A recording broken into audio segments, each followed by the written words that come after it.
Hello everyone. स्वागत है आप सबका हमारी YouTube channel English classes by Rohit sir. विद्यार्थियों, आज मैं 12 का जो टेक्स्ट बुक है रेनबो पार्ट 2 उसका first lesson Indian civilisation and culture, जिसे महात्मा गांधी ने लिखा है, यह एक ऐसे है, एक निबंध है, उसका कुछ प्रश्न और आंसर लेकर आया हूँ। तो जिसे आप देखेंगे तो जैसे ही हम अपना टेक्स्ट बुक का लेसन 1 ओपन करते हैं तो हमारे सामने कुछ प्रश्न होते हैं जिन्हें मौखिक रूप से देना होता है। तो आइए उन प्रश्न को मैं डील कर रहा हूँ, इसको आप समझेंगे और इसे आप याद कर लेंगे।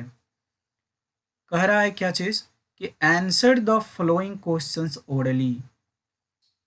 एकदम जो है टेक्स्ट बाय टेक्स्ट आप समझने का प्रयास करेंगे। Answer the following questions orally. Orally का मतलब होता है मौखिक रूप से, फ्लोइंग क्वेश्चंस का मतलब होता है निम्नलिखित प्रश्नों का, और आंसर मतलब होता है जवाब दो। तो answer the flowing questions orally, निम्नलिखित प्रश्नों का जवाब मौखिक रूप से देना है। पहला प्रश्न है, what do you know about Gandhi ji. What do you know about Gandhi ji, तुम गांधी जी के बारे में क्या जानते हो। तो वैसे तो हम लोग बहुत कुछ जानते हैं गांधी जी के बारे में, लेकिन जैसा कि हमारे टेक्स्ट बुक में बताया गया है उसके अनुसार हम लोग जवाब देंगे। Gandhi ji was a politician and a saint. Gandhi ji एक राजनेता थे और एक सेंट यानी कि एक साधु व्यक्ति थे, एक महात्मा थे, साधु महात्मा थे। या ऐसे भी बोल सकते हैं कि Gandhi ji was a politician and a spiritual leader, एक आध्यात्मिक नेता थे। He is known as the father of the nation. वे राष्ट्रपिता के नाम से जाने जाते थे। एंड इज कॉल्ड बापू, और उन्हें बापू भी कहा जाता था। He was born on 2 October 1869 at Porbandar in Gujarat. कह रहा है क्या चीज़ कि he was born on 2 October, उनका जन्म 2 अक्टूबर को सन 1869 ईस्वी में गुजरात के पोरबंदर में हुआ था। He is also known as the priest of truth and non violence. वे सत्य और अहिंसा के पुजारी से भी जाने जाते हैं। यानी गांधी जी सत्य और अहिंसा के पुजारी भी कहलाते हैं। चलिए दूसरा प्रश्न देखते हैं। दूसरा प्रश्न है कि what did Gandhi do for the farmers in Bihar. Gandhi ने बिहार में किसानों के लिए क्या किया। तो इसका जवाब है, आंसर है, Gandhi ji started the Satyagraha movement in Champaran district of Bihar. Gandhi ji ने सत्याग्रह आंदोलन को जो है बिहार के चंपारण जिले में शुरू किया। ही हेल्प्ड, उन्होंने मदद की, the farmers of Bihar, Bihar के किसानों को, to get freedom from indigo slavery. उन्हें जो नील की खेती बाड़ी कर रहे थे, जो नील की वो गुलामी कर रहे थे, नील वाली गुलामी से उन्हें स्वतंत्र करने में मदद किया गांधी जी ने। तो ये दो प्रश्न हो गया, आप इसे याद कर लेंगे। चलिए इसके बाद हम आते हैं तीसरे प्रश्न पर। What do you understand by civilisation and culture. आप सभ्यता और संस्कृति से क्या समझते हैं। आंसर है civilisation and culture elevate the moral being, it shows us the path of duty. कह रहा है कि सभ्यता और संस्कृति जो है हमारे नैतिकता को ऊपर उठाता है, ऊंचा उठाता है, हमारे नैतिक विचारों को उठाता है। It shows us the path of duty, यह हमें कर्तव्य की राह को दिखलाता है। सभ्यता और संस्कृति से आप क्या समझते हैं। तो सभ्यता और संस्कृति हर व्यक्ति के लिए ज़रूरी है। इससे जो है हर इंसान अपने मोरल बीइंग को यानी अपने नैतिकता को एलिवेट करता है और अपने कर्तव्य को भी समझता है, जानता है। अगला प्रश्न है कि what do our holy scriptures tell us about universal human values. What do our holy scriptures tell us, हमारे जो पवित्र ग्रंथ है वो हमें वैश्विक मानव मूल्यों के बारे में क्या सिखलाते हैं, क्या बतलाते हैं।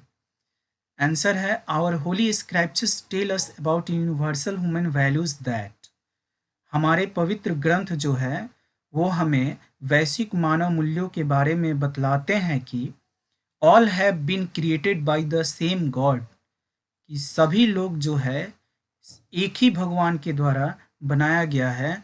सो there should be no distinction between mankind, इसलिए मानव के बीच जो है कोई भेदभाव नहीं होना चाहिए। चलिए, तो ये 4 प्रश्न था जिसे मैंने डील किया आपके लेसन का, जो ओरल क्वेश्चन था। उसके बाद इसमें कह रहा है क्या चीज़ कि complete the flowing sentences on the basis of what you have studied, जिस पे आप अध्ययन किए हैं उसके आधार पर इसे कंप्लीट करना है, यानी कि पूरा करना है। ए में है कि India's glory is that it dash dash दिया है, तो इसका आंसर होगा, नीचे दिया हुआ है रिमेन्स इमूवेबल, कि कह रहा है कि भारत की गरिमा है, भारत का गौरव है कि यह अडिग रहता है, अचल रहता है। तो इसका आंसर जो है, यानी कि यहाँ भरेंगे हम रिमेन्स इमूवेबल। दूसरा है, बी में है the charge against India is that, Bharat के विरुद्ध आरोप लगाया गया है कि, क्या आरोप लगाया गया है? अगर आप टेक्स्ट बुक पढ़ें तो आपको पता होगा, इसमें कह रहा है कि her people are so uncivilised ignorant and stolid, कि यहाँ के लोग जो हैं वो बहुत असभ्य, अज्ञानी और मंदबुद्धि है। ये आरोप लगाया गया था भारत के ऊपर।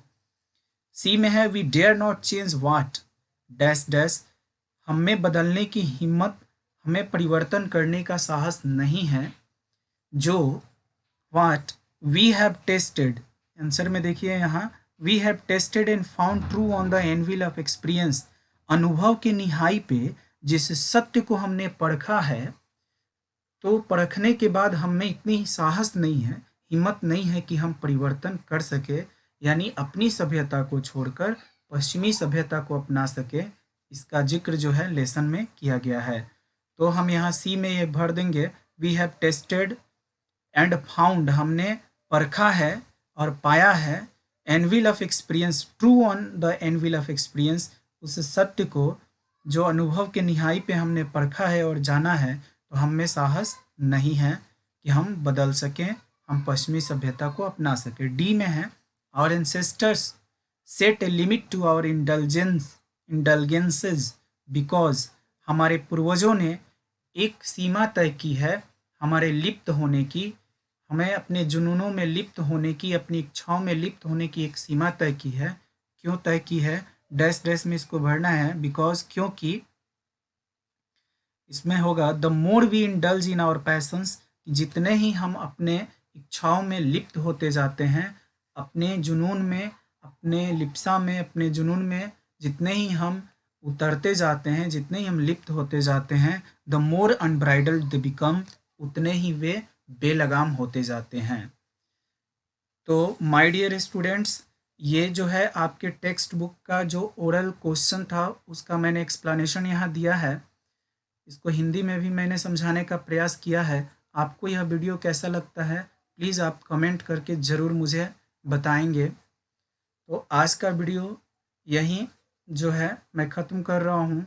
मिलते हैं आपसे नेक्स्ट वीडियो में, तब तक के लिए अपना ख्याल रखें। Take care and good bye to all of you.